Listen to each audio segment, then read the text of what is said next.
Hey guys, Dolly here. Welcome back to gipsyrosepaperie.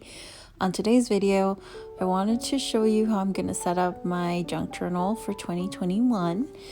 And if you're new here or you haven't done so yet, please consider subscribing so you don't miss future videos from me. So I knew from the beginning that this is a picture that I wanted on the front cover. I felt like it was kind of plain, and so you'll see me sort of grab some black lace and try every which way I can to sort of make it work.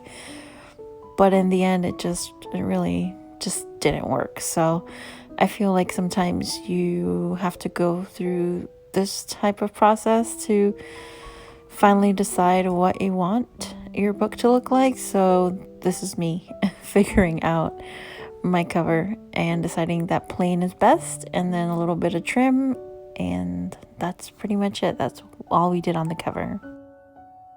And so here I'm just kind of reorganizing some ephemera that I've been holding on to, and junk journals are really good at holding kind of like those pieces that you don't know really what to do with, but you know you don't want to throw out.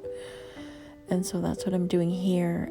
And also the spine of this book was a bit narrower, so I'm cutting out a few signatures because I know that a lot of the ephemera that I use is really kind of thick and cardstock, and I don't want it to get alligator mouth too soon because I want to be able to add more stuff. So you'll see that the spine now is a lot wider than the opening of the book, which is what I needed it to look like, so that I can sort of keep journaling in here for a bit without having to replace the book. So I'm just going through everything. I have a few pieces from artists that I follow either on Patreon or who I've bought art from, and they send really beautiful freebies with their art. So that's what I'm doing here.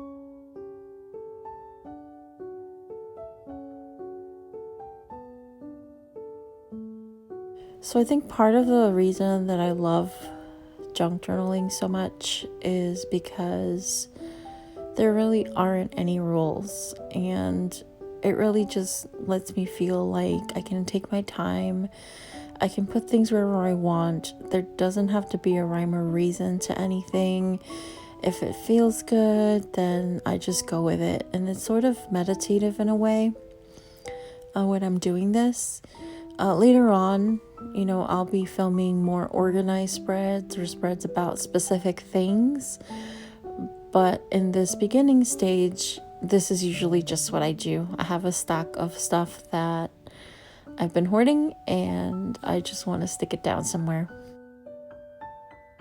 And here's a prime example why I need to remove signatures. It's because I love adding these sort of flips, and they're always on these thick cardstock. So definitely adds a lot of girth.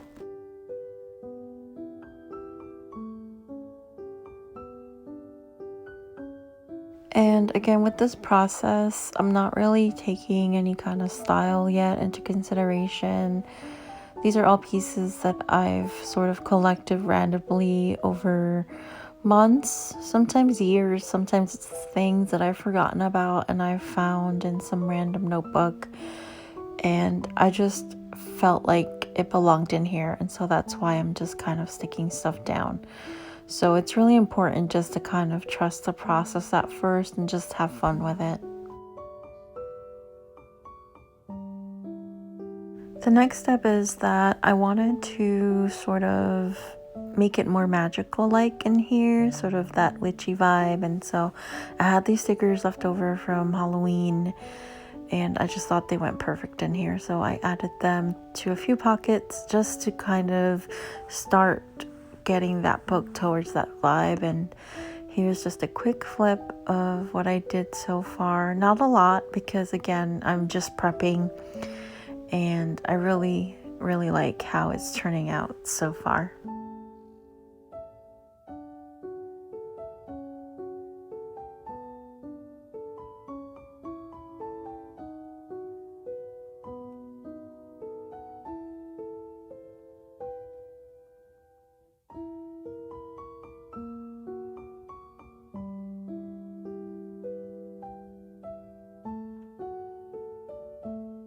I hope you enjoyed this quickie prep of my junk journal for 2021. I want to thank you so much for stopping by. I love you so much, and I will see you on the next one. Bye.